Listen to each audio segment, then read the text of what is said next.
exigence ya vision. Et ça émission mon salaki sur valeur ya vision, impact ya vision, ndeni vision koko sungayo ou sala makambo ko kamusa batu. Leo nina bakisa ba exigence ya vision. Une fois aux vision na eza clair, qu'est-ce que tu veux devenir, qu'est-ce que tu veux réaliser, et ça na ba exigence misatu ona ina kabwana yo awa en espérant que ko sungayo pour vision na yo et la réussite. Bienvenue sur Biso na Biso na diaspora. Biso na diaspora, tosolo na bosolo lelo, lobi soki to bongoni, Kongo na bise ko bongao. Kongo na bise ko bongao. Kongo na bise ko bongao. Congo na biso ekobonga, mais pour moi, avant que nous mona kobonga ya Congo, il faut kobonga nan ya l'homme congolais, mo l'individu nan. Et individu wana il faut mutu na ye nano mentalité na ye ezwa penana et sika malamu za na renouvellement de l'intelligence, particulièrement congolais ya diaspora nde epai wapi ngai na zana attention ko kabula réalité na biso na diaspora pona ko sunga bandeko na ngai pour que ensemble to ko changer mentalité to kende vers une vie épanouie. Et cet épanouissement et que ça va retomber dans la famille directement, puis un jour, notre Congo va en bénéficier. Au micro, votre frère Jean Dinsil, Kouta, Canada. Ce que tu as là qui émission Libosote, on a le baki sur Vision, qui est na YouTube, qui peut koyoka na Spotify, pour na baye bazali na podcast. Spotify, topé, Google, Google Podcast sur Betibiso na diaspora ekobima okoyokango audio. Lelo na ina bakisa moi ba exigence misatu oyo esengeli osalela ngo malamu pona ko concrétiser vision na yo. Exigence ya liboso ezali notion ya sélection. Une fois oyebi nini lungo sana bomo ina yo, il faut développer sensibilité on ya sélection ya entourage na yo. Banani ozali kolekisaka tant mingi na bango. Et en quoi est-ce que kovanda kana bango ozali ko enrichir vision na yo. Je me rappelle il y a quelques années nazora vision nabi nalingite makambu ya kovanda kana ba appartement. Ba bloc appartement ozali 50, 200, 300 parce que premier appartement na vandaka tangu na Bali, biso tozalaki na se mutu likolo, nga naza musicien na musique mingi. Ba samedi bona zo chamwa ndule na ngai.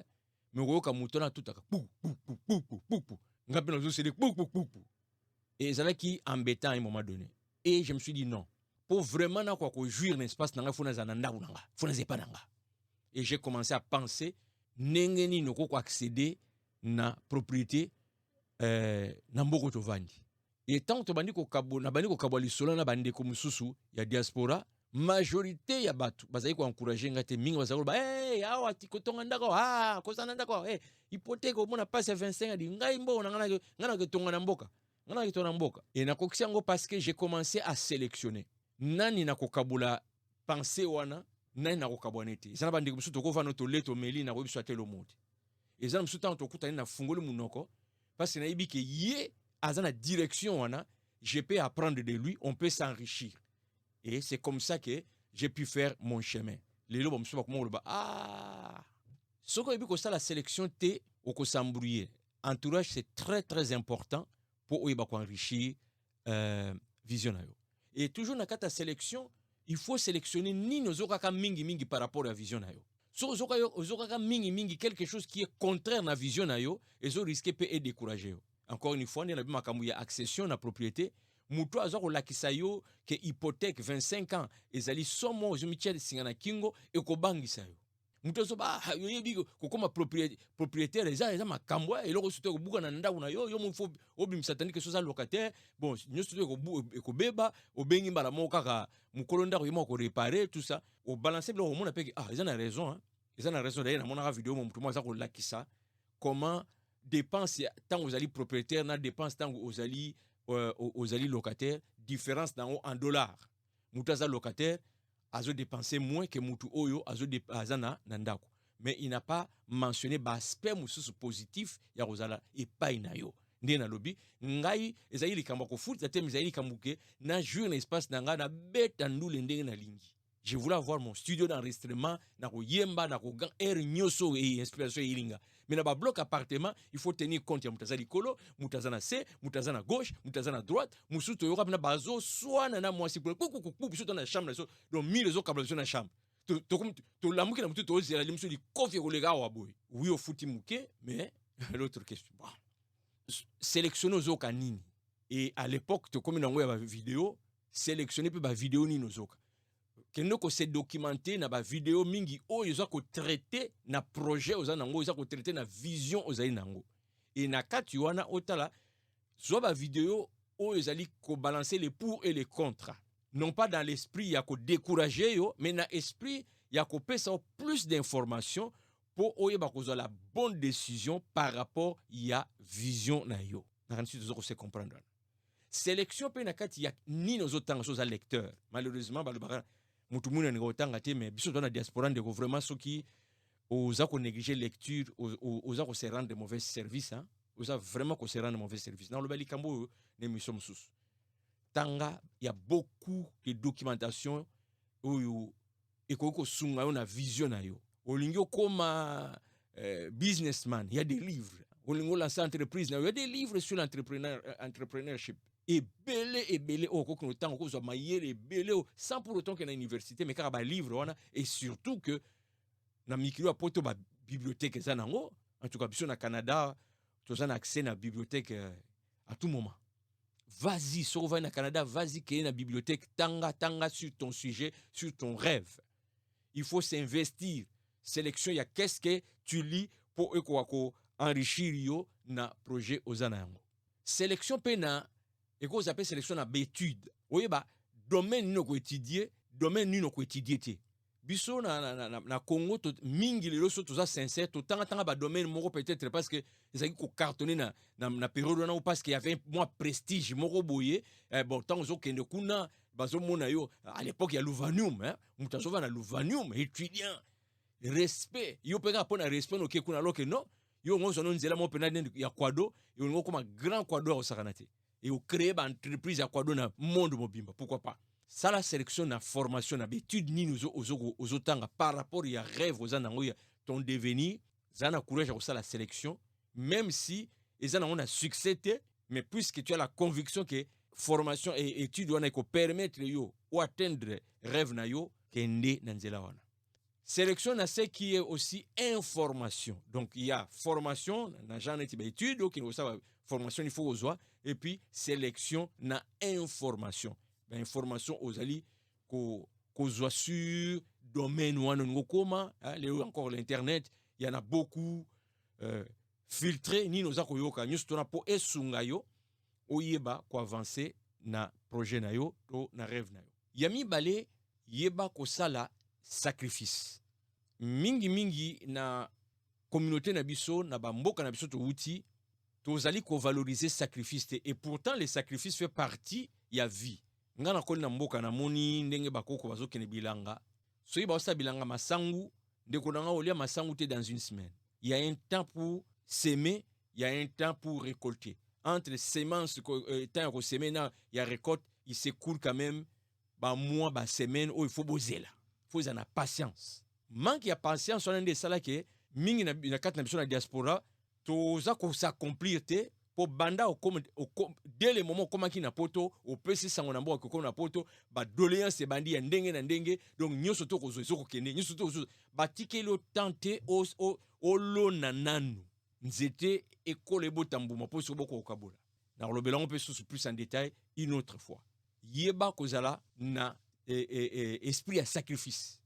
Tu vas te priver des choses so biko se priver ba makamute ndego o ko réaliser ba rêve noté et na privation et cause à la peneti surtout na milieu na biso za na courage de ne pas gaspiller ton argent na ba futilité neti kolata et lo connaît caractéristique ya congolais particulièrement les Kinois kolata nde mutamona ke siko pinda asuki nzokane na belamba na fond mobimba oko ba entreprise zo kende ka kokende na kozongela loko pe un jour en détail ndeko na communauté na biso na yebi pe ke ba ko lakso misapi ya la tarabien te ayebi forme te ndeko soko za na vision ndima ba sekayo ke côté forme ozate surtout bande konanga basi na yebi que c'est très important pour na elateli na yo mais pas au prix de te priver rêve ya vie na yo, rêve ya foyer na yo. Zala n'esprit ya ko économiser moins sacrifice. Malheureusement c'est rare na ba communauté na biso au mona ba jeune sœur congolaise o ba yebi vraiment ko se priver na vague wana ya kolata po aye bana ko économiser. Griffe mbo zo ko kende parce que olingi te balakso misapi baza muke oyo bandima balaksa ba musapi et na muke na bangona basala ba exploit. Je sais de quoi je parle.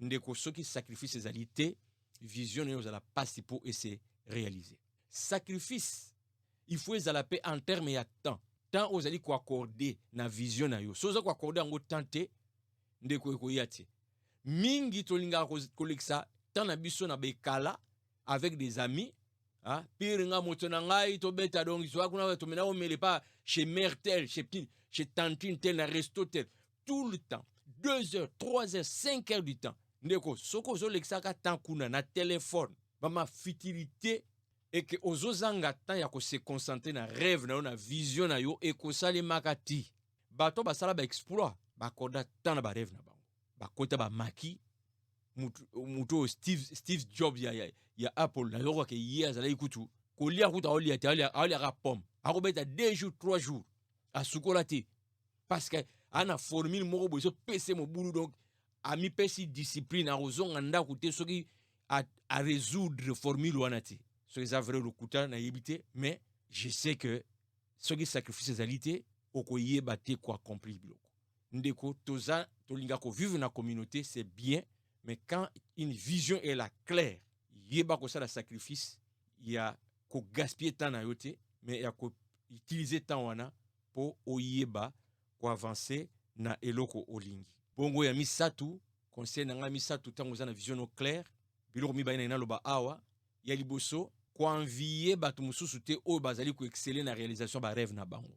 Parce que à force de les envier oko tomber na découragement soki ya yo ezozwa alirte nga moko na zolo baboye naza présentement na même situation un grand rêve naza nango c'est un défi nazo mona bato déjà ba réaliser ngo comment c'est facile comment ils ont cartonné je me demande est-ce que nga na kokomaka donc nga mom nazo sala pe déjà exercice na que non ko lula bango te tala bango pour o s'inspirer mais ko envier bango te parce que ezo risquer et distraire yo pe et me mona découragement. L'autre aspect n'est pas quoi envier te mutu o azana domaine musus par rapport à domaine na yo par rapport à vision na yo.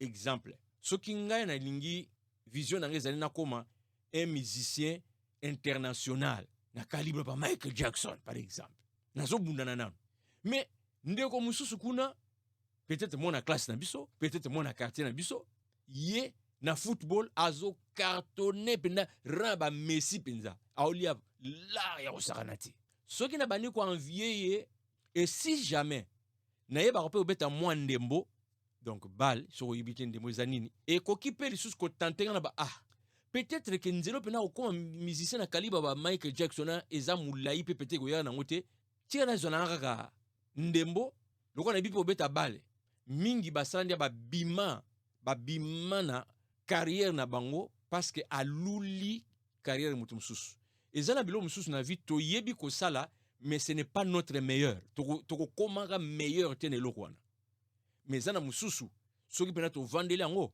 bako peso penda étiquette ya nzambe balobi o aza nzambe monde babenga Maradona le dieu du ballon hein quelque chose du genre et Michael Jackson babenga e the king of the pop parce que akena na o pena azali aza calé et il a poussé à sala exploit tant que ça na vision ba réussite à bato mususu tokeba et y a te ko mbourie biso au point de nous faire lâcher o ya biso vision parce que ça prend du temps parce qu'il y a des embûches et puis to bi bon to kende kuna bato mingi na lobi ba changer ba carrière malheureusement ils n'ont même pas atteint sommet o bazai ko envier et comme mususu porte parce que ils sont pas dans leur élément. Voilà mon ndamo na kabono ndeko nanga ce que sur vision souci nanga zali ke biso na diaspora en tout cas tozala avec un grand nombre de visionnaires parce que visionnaire bon on dit ça là exploit Et plus nous aurons de bons visionnaires dans la communauté, tout ça, plus pe et qu'on paie sa image. Il y a qui toko pour la communauté, na biso na ba mboka to vandi,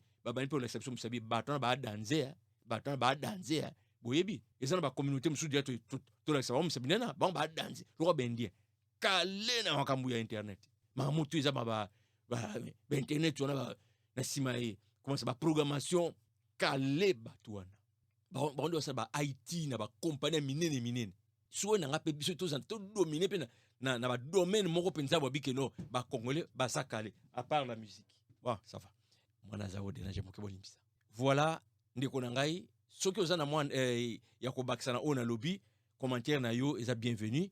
Soki pe et bénir yo ou apprendre commenter ou apprendre nini mais surtout yeba pe ko kabola yango. Ce n'est pas juste like ou tikala mais sur partager nde sango pe tamboli et qui est pas muninga mususu. C'était Jean Dinti.